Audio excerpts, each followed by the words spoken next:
All right, welcome back.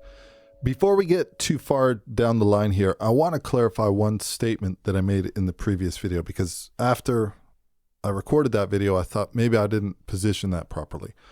I mentioned that with respect to working in StudioOne when coming from Pro Tools, I mentioned that there is a Pro Tools mapping mode, and I said that I would advise actually not using it. Let me clarify that. If you just want to get started right away and you want to record something quickly and you want to be up and running literally as fast as possible, yes, definitely. But here's what I was talking about. What I meant to say, which I didn't communicate properly, is that if you use the Pro Tools mapping mode, the minute you run into any type of roadblock, could be anything, it could just be a bump or it could be a cement wall, you're going to head over to Google, you're going to look something up, and you will find a video about the subject. When people talk about it, and if they're mentioning any key commands, or if you Google shortcut for how to do this, chances are that the shortcut for how to do the thing you're trying to do is actually not going to work. It's probably not mapped or maybe taken by something else. So the point I'm trying to make is the majority of the information that you find online will be created by StudioOne content creators who, let's hopefully, know the subject well, and they will be most likely using the stock StudioOne key combinations with maybe some modifications based on custom stuff that they've added or changed. So that's what I meant by that. Not necessarily that it's wrong to use it, just that the minute you run into any roadblocks and you search for something, the person whose video you're watching is most likely running the stock StudioOne commands. And if they do talk about a key command or a new key command that was added, they will most likely be using that and referring to that. So it won't be much help if your key command mappings are not matching. All right. That being said, let's talk about the next thing in this series, which is about talking about the Audio I/O setup, because this is pretty important for when you're working. Now, I'm going to do a file save as. We're running this in real time. I want this to be as organic as possible. I'm just changing this to video 02, and we'll save that. And let's go over to our Pro Tools session, and we're going to do the exact same thing over here. We're going to do a save as. And in this case, I don't know if we're going to be adding any audio here. I don't think so, but that's okay. We'll do the save as well so that each one of these is kind of staying organized. Okay, I'm going to just highlight these nodes over here. I made a tempo change. If I highlight across these at the bottom, I can just delete these. And also, I don't need to see this. Actually, you know what? I don't need to see the tempo track either, so let's leave it at that. When we actually, you know what, I'm going to clear out everything. We're going to remove selected tracks, and we'll remove all these as well. So we're just going to remove everything. We're back to a blank start, or rather a blank slate, and we're going to remove these from the console. So 0 tracks. Now, when we talk about getting things set up, let's talk about interfaces for a moment. Quite frankly, the biggest difference between these two is in Pro Tools, at least in the version that I'm using as of the time that I'm recording this video, which I think is the most current, if I'm not mistaken, 2021.10.0 at this time. When we talk about Pro Tools and we talk about our I/O setup, let's load our I/O setup for a second. Okay, so as you can see, right now, I'm using a Presonus Quantum as my interface. If I go to Setup, and I go to Playback Engine, I'm running a Quantum. Now, the Quantum is this one right over here, this one at the top. And it's an absolutely phenomenal interface. Now, in addition to that, I'm also running a 4848, which gives me 32 line level inputs and outputs, in addition to 2 banks of ADAT. So it's a fairly large system. Now, with respect to the way that I have it set up, if I open up my Audio I/O setup, and we take a look at this, let's go to my Quantum system. You can see that I have the Quantum, which is the main clock source. I'm set to the sample right now. And then in addition to that, I have the Quantum 4848. Now the clock source for this aggregated system is the main Quantum, right? So I have that connected via BNC. So this is a fairly big system in terms of its I/O. In Pro Tools, I'm quite simply just running the main Quantum. So in terms of the inputs, I have my instrument mic line 1, 2, 3, 4, 5, 6, 7, and 8. These are all available as stereo. And then, of course, if we cycle down here, we have line 1, mic, line, or instrument 1 and 2. For these guys over here, it's 3 and 4. They're seen as stereo pairs. Then, of course, we have our SPDIF, and we have our ADATs. We have our 2 different banks of ADATs. And then there's actually a talkback as well that's built into this. I don't use it. I actually use an actual track pulled up with a free plugin. Maybe that's something that we'll talk about a little bit later. But in Pro Tools, it's very, very simple. We create our I/O setup. Now, once we have our I/O setup, you can basically export that and use that as your starting point when you're creating new songs. And you have that actually from within Pro Tools on the new song dialog. I'm going to assume that you fully understand the Pro Tools I/O setup, and we're going to head into the StudioOne setup. Now, one of the easiest ways to get to this is I'm just going to click the Mix tab, which opens up the console. In the top left of our console is Audio I/O Setup. Okay, we can click this, and this brings us to our Audio I/O Setup. Now, this isn't the only way that we can get to this. We can also open up our preferences. We can head to Audio, and we can go to Song Setup, and this will bring us there as well. So it depends, however you want to get to there. Now, there's a couple differences in terms of how this works. So first of all, let's start off by just taking a look at the I/O that I have on this particular system. Like I said, I have quite a lot of I/O on this. We have our first mic line inputs from the main Quantum. We have our SPDIFs, and we have our 16 ADATs. We have our 2 talkbacks, which is a microphone that's available directly within here. And then notice here I have line 1 through to 32, which is on this system over here on the Quantum 48. And then again, we have 2 banks of ADAT. All right. So that is a lot of I/O. I don't use all of this I/O, but I have it set up, and I also have outboard external gear that's been set up and connected to these different ones over here. All right. So what I want to talk about is how to set this up from scratch. Now, there are templates available if you're working with the Presonus interface. They aren't necessarily set up the way that I would set them up. So let's take a look at this. I'm going to select one of these and just use my Command A to select everything, and let's click Delete. Okay. Now I'm going to go to my outputs. I'm going to set up everything. I'm going to click Select All, and again, let's push Delete. Notice that it won't delete the main outs because it always has to have a set of main outs that's assigned to something. But now I'm going to click Apply, and also I'm going to click OK. Now, we are starting off now from scratch with a very, very simple I/O setup where basically we don't have anything. So let's click the I/O tab. Our outputs will always be assigned. Regardless, they will always be assigned. And if I was to switch interfaces, they would just automatically route to main outs 1 and 2, whether I'm using my built-in outputs, whether I'm using a Quantum, whether I'm using a 26C, an Apollo, whatever the case is, they will always be assigned. Let's start off with our inputs. Now, we have a very similar system in terms of having a matrix. If you wanted to add a mono path, you just add mono. If you wanted to add another one, let's add another one. I think it's a safe bet to say that if I'm running an interface such as this Quantum over here, look at this. I have 8 mono inputs that I can set up. So let's just keep clicking these. Notice they cascade down.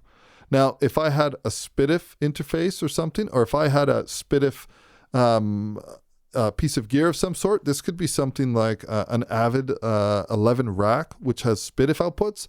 Maybe I would want to have those 2 available as a monopath. Maybe it's a preamp that has its own built-in AD converters and it has a SPDIF out. So it's analog in and it has a SPDIF out. So it uses its own converters. Maybe I'm working with that. Maybe I have ADAT connected to this setup, which I do. I have 2 ADAT preamps for a total of 16 channels. So if I wanted those, I could simply add those. By clicking mono over here, I'm just basically filling these out. This would be the equivalent of me mapping out a mono connection for everything that I have here. Notice that it just automatically cascades the numbers in terms of 1, 2, 3, 4, 5, 6, 7, 8, 9, 10, 11, 12. Let's click Apply just for now, and let's click OK. And now I'm going to add some channels. I'm going to use just some keyboard shortcuts. These are all going to be mono channels. And then these ones, let's add some stereo ones as well. Okay, so if I go to the very first track over here and I select this, notice over here, input 1, it shows the custom name that was given in StudioOne, but it also shows the name that's provided by the driver. So in here we have 1 to 8 is labeled as reported by the driver. SPIDIF input 9 and 10 are SPIDIF input 1 and 2. And then our input 11 will go to 8.1, and we have all the way from 8.1 to 8.16. Depending on how you work will determine how you want to set this up for it to, work in terms of how you want your workflow. If you have very, very specific things that might be connected, then it would make sense to actually name them that within the actual custom labels. If, for example, you have something like we were talking about the SPIDIF example, we have SPIDIF in 1 and 2. They're mapped out right now to 9 and 10. I could name this actually SPIDIF left, and I could use tab, and then I could name this SPIDIF right. Click OK, click apply, and OK. And now if I go over here, notice that this has been renamed, SPIDIF left and right. This is going to totally depend on how you want to work. Let's open this up again though. I'm going to select all of them and let's delete them. So channels are in use. Yes, we're going to delete anyway. One major difference with respect to how Pro Tools handles the I/O setup versus StudioOne is that in Pro Tools, if you create something that has a stereo path, let's create some stereo paths over here for everything. So I'm going to create stereo paths that will accommodate all the input that's on the Quantum. Even though we're using a much larger system, we're just going to work with the Quantum because I want this to be kind of like a one-to-one. So mic line 1, 2 is available as a left and right path. 3, 4, left and right. 5, 6, left and right. 7 and 8, left and right. Notice, though, that it still says input 1, 2, 3, 4. Now, what I would suggest here, just to make things kind of easy, is to just rename them. I'm just going to do this. I'm going to copy this. Tab will get you to the next one, and Shift Tab will get you to the previous one. So this one, instead of 1, 2, it would be 3, 4. This is very much working in terms of the way that I'm used to with respect to Pro Tools routing. So I might call this 5, 6, Tab. We'll do a paste. Go to the end, and let's call this, for example, 7-8. Now, the main difference is that in Pro Tools, we have an option when we're in our I/O setup, is that if I was to create something, that we have this drop-down menu, and it has pretty much auto-created a mono path from this stereo path. In StudioOne, this is not the case. So for example, if we went with this stereo routing over here and I click apply and OK, notice that when I go to the mono tracks and I go to choose an input, that we don't have any mono inputs. But if I go to one of the stereo tracks, let me close my console for a sec. Let's resize this.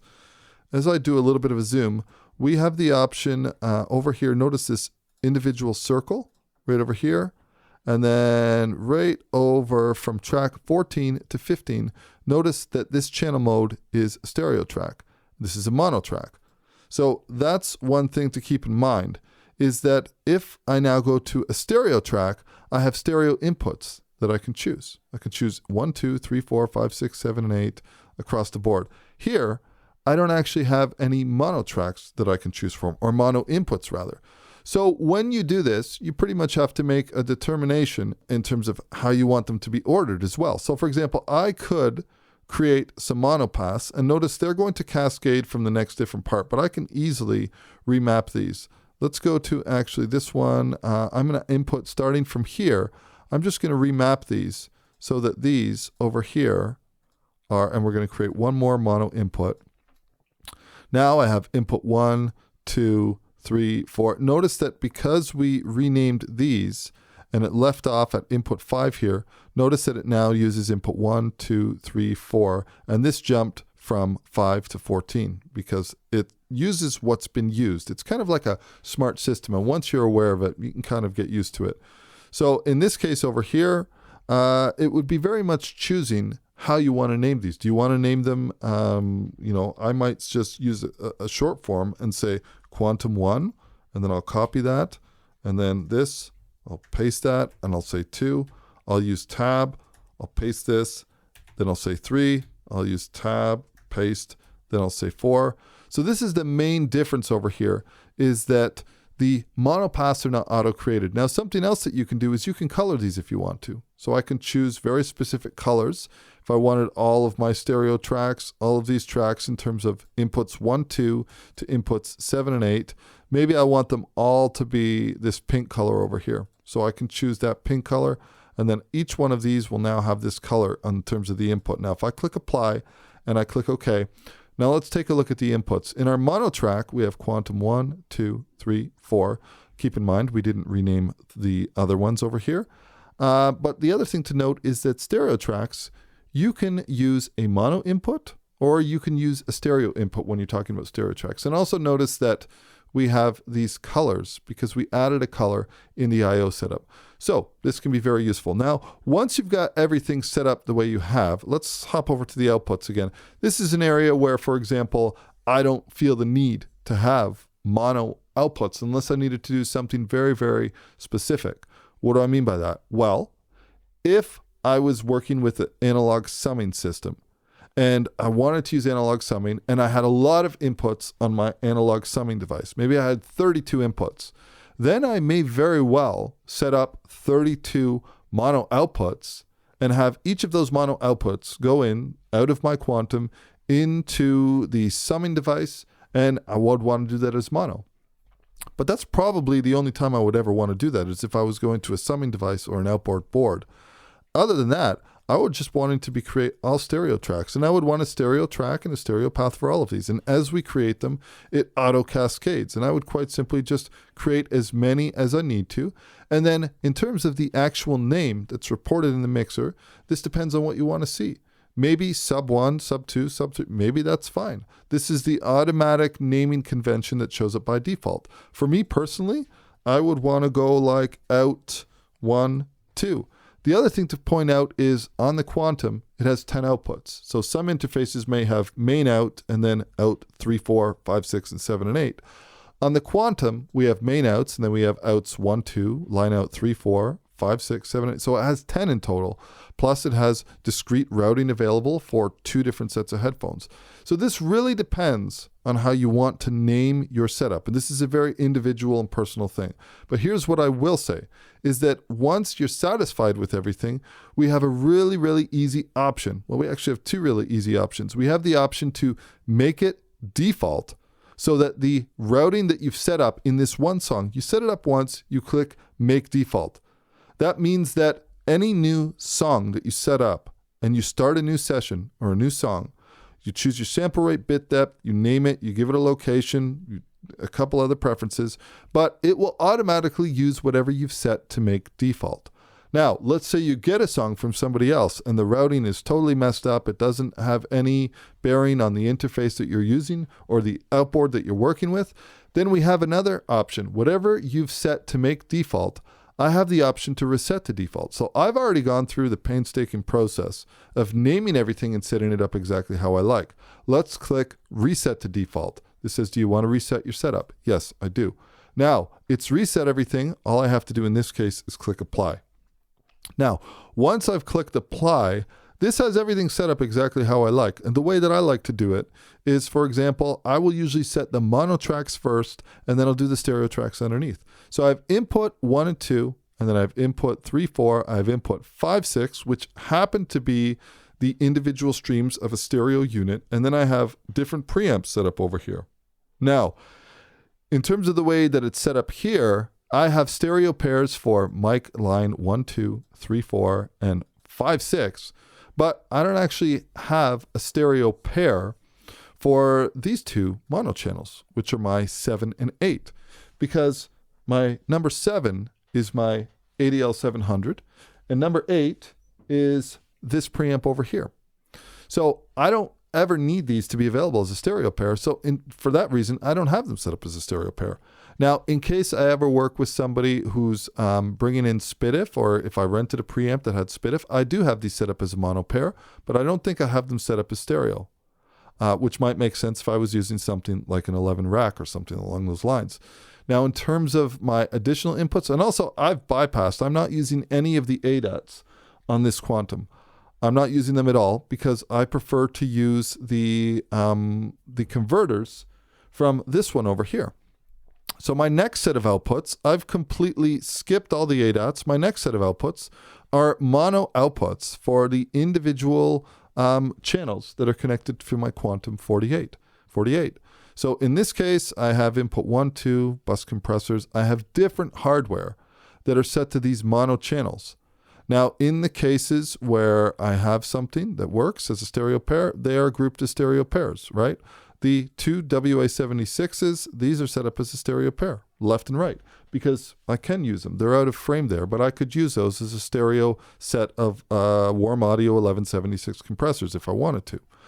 Now, in terms of if you're ever going to work on another system, or you are working somewhere else, you can export and import an I/O setup. So this is pretty convoluted. There's a lot of different colors. There's a lot of stuff that I've set up. I have it set up exactly the way I want to. It's custom named for everything that I need. It's custom colored. So if I wanted to export this, if I was taking this song and preparing it to work at another studio that was running Studio One, I would just export this. It automatically will create a folder from within your Studio One folder within your documents, and it'll create an IO config file. Once I've exported this, then if I go to a different studio and I wanted to save myself all the work and I was bringing my interfaces with me, I could actually import this and I could choose one of these to import. But like I said, the best thing to do is to get it set up once, click make default, and then anytime you get sent something or in an instant, I can just reset to default and this will automatically set everything up. So like I said, this is my default setup that I use. And then I've got the choice for all of my mono inputs over here that are set up as mono, and the colors I assigned are set up as well. And then for anything that's a stereo track, like we can see over here, if I go to my inputs, notice that I have my mono inputs right across here. But in addition to that, at the bottom this time, it also shows me stereo inputs. Because keep in mind, we could use something like Guitar Rig, which could take a mono input, but the track can remain stereo because Guitar Rig can offer you a stereo output, and lots of other different plugins or processors that you're using work that way. So that's setting up your I/O setup, saving it, getting everything set up exactly as you need in Studio One. Spend the time, take the effort. It can be as simple as you need it to be, or it can be as advanced as you need it to be. It can have custom labels, custom colors, whatever you need. All right, so that's it for this video. In the next video, let's see. We'll be taking a look at the different monitoring modes, software monitoring and hardware monitoring in Studio One versus Pro Tools. So we'll catch you for more in the next video.